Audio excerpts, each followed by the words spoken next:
Welcome back. I'm Shane, and this is Relative Time. Today we're going to talk about a watch that really came in handy recently. In fact, personally, the timing for the review couldn't have been better.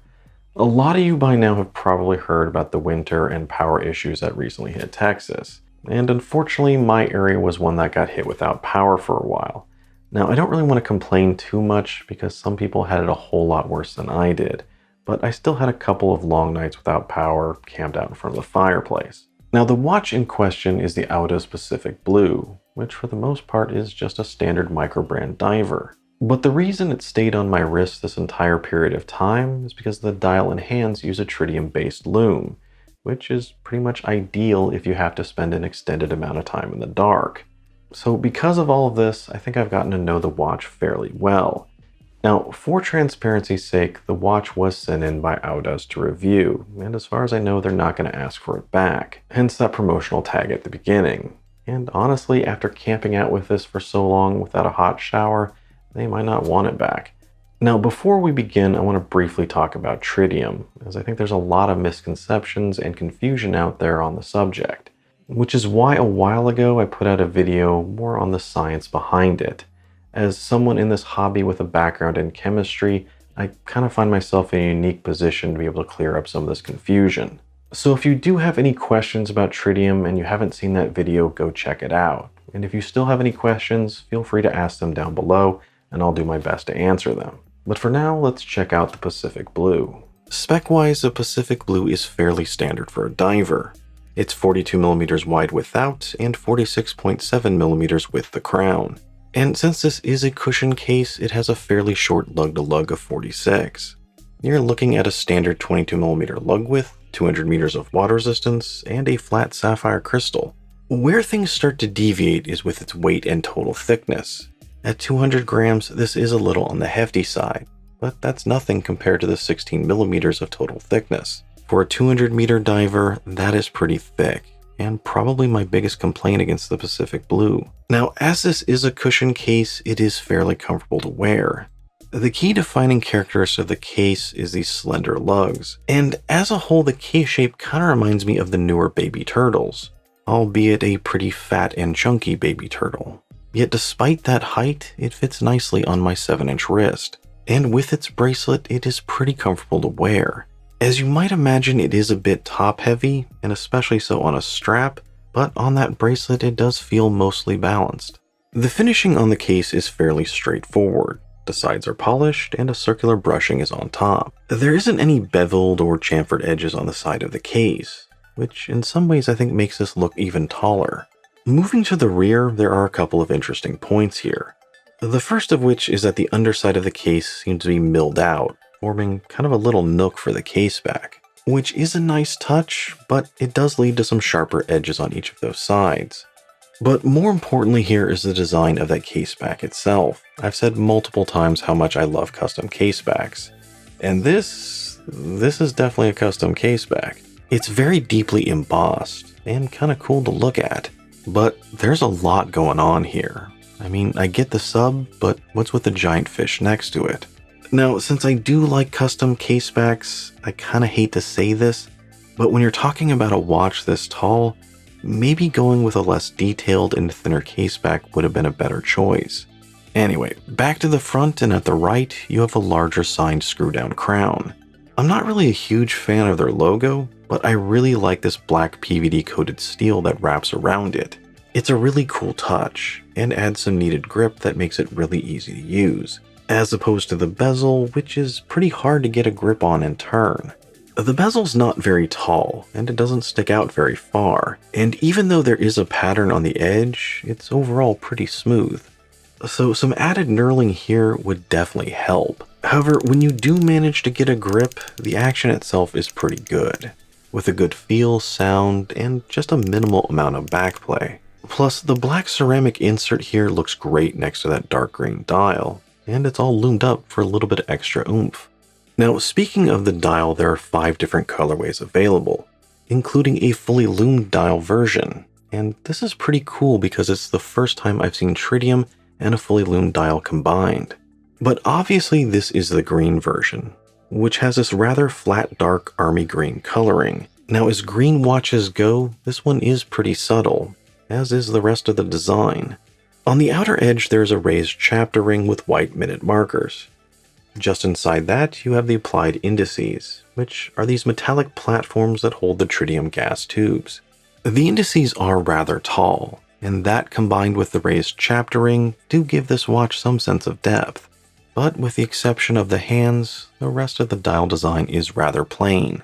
At the right, we have a simple cutout for the date, and that just has a painted frame around it. The 3 o'clock position for a date is not my favorite, but it is rather standard.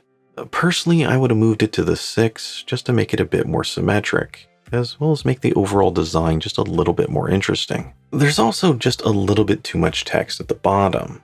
I do like the name in yellow, but really at this point, do we need automatic on every single watch? Then at the top, there's a not very tall applied logo for the brand. It has a nice metallic coloring, but it does look a little short next to the indices, so maybe a little bit taller would have been nicer. Now the hands are where things get a little bit more interesting, as they are these semi-skeletonized swords with long white tips, as well as another tritium vial placed at the end. The white tips, as well as the white tritium vial, offers a nice amount of contrast, which makes the watch very easy to read, whereas that yellow stick second hand adds a nice splash of color as it rounds the dial. Now unfortunately, I think all the hands are a bit short for the design, and I'd personally love it if the minute hand and second hand were just a little bit longer, going just past the indices. However, the hour hand could be just a touch longer, but not much more than that.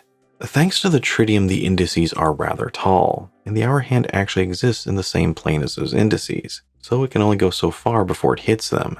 Now, since you can't make it much longer, I would be curious to see a design that made the hour hand a bit wider, maybe like using an hour hand on the Seiko Samurai. For the movement, Audaz went with a Seiko NH35A. I've seen it before, and I'm sure I'll see it again. It's basically the standard workhorse for affordable watches. However, in terms of price, this one is on the high end for where I like to see that movement. Audaz lists this at $550, but they immediately gave me a 30% off code to give to all of you, which means they really plan on selling this for $385. Now, that is still high, but the tritium does make up for some of that. As does the bracelet. There's one particular thing I don't like about this bracelet, but otherwise it's really great. It's a two-tone brushed polished H-link bracelet. And one thing I really like is how the solid end links look with that cushion case. It is solid links, and the H-link style bracelet is very comfortable on your wrist, as well as a nice change from your standard oyster style. The bracelet starts at 22, then tapers down to 20 before getting to a milled clasp. The only thing I don't like about this bracelet, and unfortunately it seems like a trend that I've been seeing over and over, is that they're not using a push button release clasp, but more friction. Which is disappointing, but as a whole, it's a pretty good bracelet. Lastly, let's talk Lume. Now, the bezel of the Pacific Blue has a nice amount of Swiss Superluminova, while the watch itself uses a set of T25 tritium tubes. If you're not familiar, T25 just tells you how bright the tritium lume is. When looking at watches, you'll typically see a T25, T50s, and T100s, with the 50 twice as bright as the 25, and 100 twice as bright as that. So as tritium goes, this is going to be on the lower end, but it is pretty sufficient, as well as it's relatively consistent throughout the night. And some of that is apparent when you first look at it, and you see how much brighter the bezel is than the dial. But as time goes on, that bezel fades away, but the dial doesn't. Now, I can tell you from first-hand experience that when you first look at it, it does look a bit dim. But once your eyes adjust to the darkness, it's always easy to make out, but not so bright that it ever becomes distracting. However, remember that there is a limited lifespan to those tritium tubes, and it will slowly get dimmer and dimmer as time goes on. But that's part of a much longer conversation, which is why I made that other video in the first place. Now, I don't really want to repeat a lot of what I said there, but there are a couple points I do want to bring back up. The big question that always comes up is effective lifespan, and honestly, it's pretty complicated to answer. It really depends on the watch, the situations you use it in, and your own eyes. With this particular watch, if I really had to give you a rough guess, I'd say it's probably good for about 15 to 20 years. Then after that, it'd be just too dim for my taste. Now, some people think tritium is the end-all to be-all when it comes to Lume technology, but I kind of disagree with that. Personally, I think it's rather situational, and especially so because tritium does cost a premium. If you find yourself frequently spending an extended amount of time in the dark, then a tritium-based Lume is perfect for you. But if you're constantly going in and out of dark rooms, or your watch spends more nights in a watch box than on your wrist, you might not be getting your money's worth out of it. Which brings me to my last point, and that's that you should always be very cautious if you find a watch with tritium for a price that's really too good to be true. Which is why I personally wouldn't buy an AliExpress watch or a clearance watch or even a used watch with tritium in it, as again, you might not get your money's worth out of it. The thing to remember with tritium is that it has a half-life of about 12.5 years, and that clock doesn't start when that watch goes on your wrist or even when the watch is made, but rather when that tritium tube is sealed off. And there's always going to be a delay between that and when it goes in the watch and when the watch goes on your wrist. So if that delay is like 6 months or a year, it's really not a big deal. But if you're talking about tubes that are 3 to 4 years old, that's a huge chunk of its useful life that you can never get back. But let's get back to the Pacific Blue. Now, overall, it's a bit thick, but it's really well made and very comfortable to wear. The design is effective, simple, and straightforward, and some people will love it for that clean design. Yet, I actually find it a little bit boring if I'm being honest. Although, to be fair, there is only so much design work you can do with a glass vial. However, the combination of the cushion case, the ceramic bezel, and the tritium lume would make this watch more interesting and separate it out from other watches in this price range, and the reason some might give it a second look. But what do you think about the Audaz Pacific Blue? Let me know down below, as well as your thoughts and questions on tritium. Let me know that as well. And as always, if you enjoyed the video, don't forget to like, comment, and subscribe. Till next.